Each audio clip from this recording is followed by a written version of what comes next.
मैं कुंदन सिंह परिहार जबलपुर से सदीनामा के लिए एक रचना भेज रहा हूँ।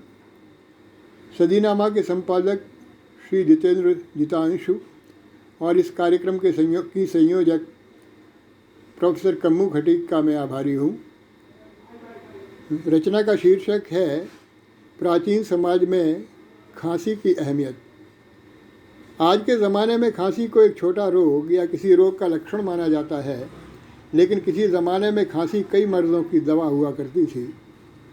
पुराने ज़माने में बिजली नहीं हुआ करती थी, इसलिए घरों में डोर बेल या वार्निंग बेल नहीं होती थी।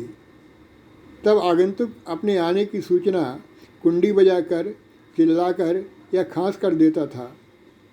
किसी रसूखदार आदमी के दरवाजे पर जब कोई छोटा आदमी आता था, तब उसे कुंडी बजाने या चिल्लाने की हिम्मत नहीं होती थी। तब उसके लिए खांसी ही धर्म संकट में रास्ता बनती थी। खांसी मजबूर और निर्बल की डोर बेल का काम देती थी। पुराने ज़माने में राजा नवाब आमोद प्रमोद में सुबह 3-4 बजे तक जागते थे और फिर दिन के 3-4 बजे तक सोते रहते थे। यानी सुबह 3-4 बजे असास और दिन में 3-4 बजे जगार होती थी। ऐसे में हुजूर को जगाने के लिए सेवकों को डरते डरते तब तक खांसना पड़ता था जब तक उनकी कोशिश सफल न हो जाए। पुराने ज़माने में बड़े लोगों के घर में ज़नान खाना अलग होता था, जहां मर्दों के लिए बिना चेतावनी के प्रवेश करना अनुचित माना जाता था। ससुर साहब बहुओं के क्षेत्र में घुसने से पहले अच्छी तरह गला साफ कर लेते थे। बहुएं या चेतावनी घंटी बजते ही अपना घूंघट संभालती ऐसे भागती थी जैसे वे ससुर साहब न होकर कोई असुर साहब हों। पुराने ज़माने में ज़्यादातर ससुर बहुओं का मुखारबिन देखे बिना ही संसार से विदा हो जाते थे। अगर मेले ठेले में बहू कहीं खो जाए तो ससुर साहब उसे पहचानने की स्थिति में नहीं होते थे। तब व्यक्ति अपने बाप के सामने अपनी संतानों से बात नहीं करता था, न ही उन्हें गोद में लेता था। बाप के सामने यदि संतान उससे लिपटने चिपटने लगे तो वह उसे ऐसे ठेलता था जैसे कोई गोजर चिपक रही हो। बाप के सामने पत्नी से बात करने का तो सवाल ही नहीं था। यह सब पिताजी के प्रति सम्मान दिखाने का एक तरीक़ा था। पुराने ज़माने के शौचालयों में खांसी बहुत काम आती थी। तब के शौचालयों के दरवाज़ों में अक्सर किवाड़ नहीं होते थे। कारण शायद यह था कि शौचालय घर के किसी अंधेरे कोने में होता था। ऐसे में जो शौचालय में घुसता था उसके लिए खांसना अनिवार्य होता था, अन्यथा भारी धर्म संकट खड़ा हो सकता था। अगर घुसने वाला खांसना भूल जाए तो फिर उसकी पश्चात सुनकर भीतर वाला तत्काल खांसकर अपनी उपस्थिति की सूचना देता था और घुसने वाला तुरंत उल्टे पांव लौट जाता था।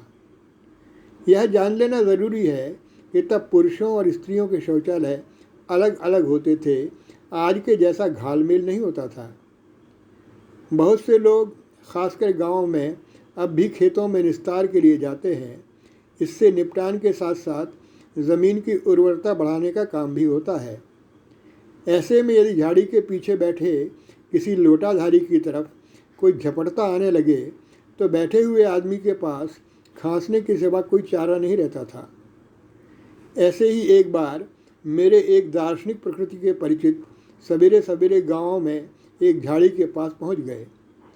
वहां पहले से डटे आदमी ने घबराकर जोर से खांसा तो दार्शनिक महोदय इस अचानक आई विपदा से घबराकर बेहोश हो गए। काफ़ी देर बाद उनकी बेहोशी टूटी। गुजरे ज़माने के मशहूर उपन्यासकार कृष्णचंद्र के अनुसार खांसी दो तरह की होती है, ऑटोमेटिक और डिप्लोमेटिक। ऑटोमेटिक खांसी शरीर के रोग से उपजती है और डिप्लोमेटिक खांसी ज़रूरत के हिसाब से पैदा की जाती है। समझदार आदमी मुसीबत या धर्म संकट से बचने के लिए डिप्लोमेटिक खांसी का सहारा लेता है। आज के राजनीतिज्ञों में अरविंद केजरीवाल अपनी खांसी के लिए मशहूर हुए हैं। अब यह पता नहीं है कि उनकी खांसी कितनी ऑटोमेटिक होती है और कितनी डिप्लोमेटिक। चलते चलते बता दूं कि ऑटोमेटिक खांसी के कुछ फ़ायदे भी होते हैं। घर में कोई मजबूती से खांसने वाला हो तो रात को चोरों के घुसने की संभावना कम हो जाती है।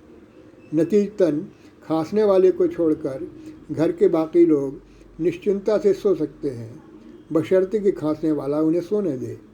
धन्यवाद।